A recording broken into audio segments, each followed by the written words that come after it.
The Horse That They Call Mo by Rudy Bischof. Well, we was saddling up the ponies at the beginning of the day. Had about 20 head to rig so them fancy dudes could play. You know them eastern dudes, they love the Wild West, and playing at being cowboys seems to be what they loves the best. The real cow drive days is over and done. There ain't much for us old waddies to do.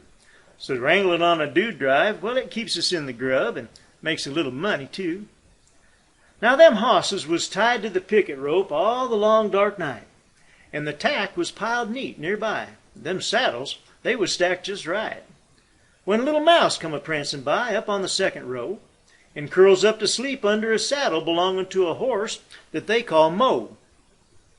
Now that little feller must have been plumb tuckered out, 'cause he overslept the morning sun, and there he was still a-sleeping when the saddling chores begun.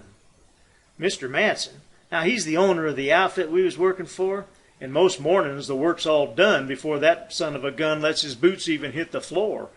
But he must have felt some guilty, and today thought to lend a hand. A decision he'd come to regret. Kind of like Custer in his last stand. Well, old Matson had done saddled Poncho and Roller and just cinched the strap on Flo, and was fixing to get the saddle belonging to the horse that they call Mo. He grabbed that saddle behind the horn and yanked it from the stack, and rudely woke up little Mousie, who got ready to attack. Now that mouse was fixed up for some fight, but there weren't no foe to see, so he takes the second choice and prepares himself to flee. He looks and sees a trail to take, to keep him out of harm. Unfortunate for old Matson, that trail went right up his arm. Now when Matson saw that mouse a-comin', his eyeballs popped out wide. The mouse, in seeing his mistake, looked quick for a place to hide.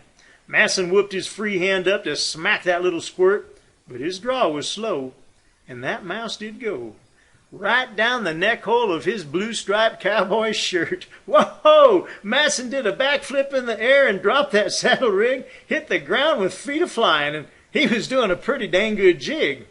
Now Frank, he loves to play his fiddle and never misses a chance, so he runs and grabs it up and strikes a lively tune thinking Matson wants to dance. The dudes, they hears the music and runs to gather around to watch as Matson starts ripping off his duds and chunking them on the ground. Now them dudes was cheering and a-clapping his impromptu striptease. Matson was down to faded longies, his chaps around his knees. Now neath them long johns, that mouse kept running any place he could get. Old Matson was a-slapping left and right, but he ain't squashed him yet.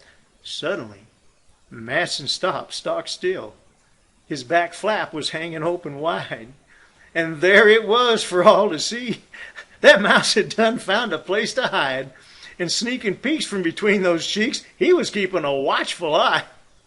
Old Matson about had his fill, and friend, if cussing could kill, that mouse is gonna die. He did his best to grab that pest, but his fingers just clutched hide, and all he did was chouse that mouse down under to the other side. Yee-haw! This was too much for the old boy, and he let go such a holler that he scared the horse standing next to Mo. You know, the one they call Old Dollar.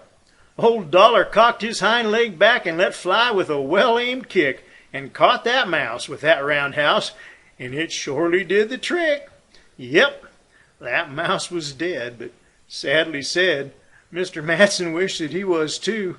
But it's been 6 weeks, and when he peeks, they're no longer black and blue.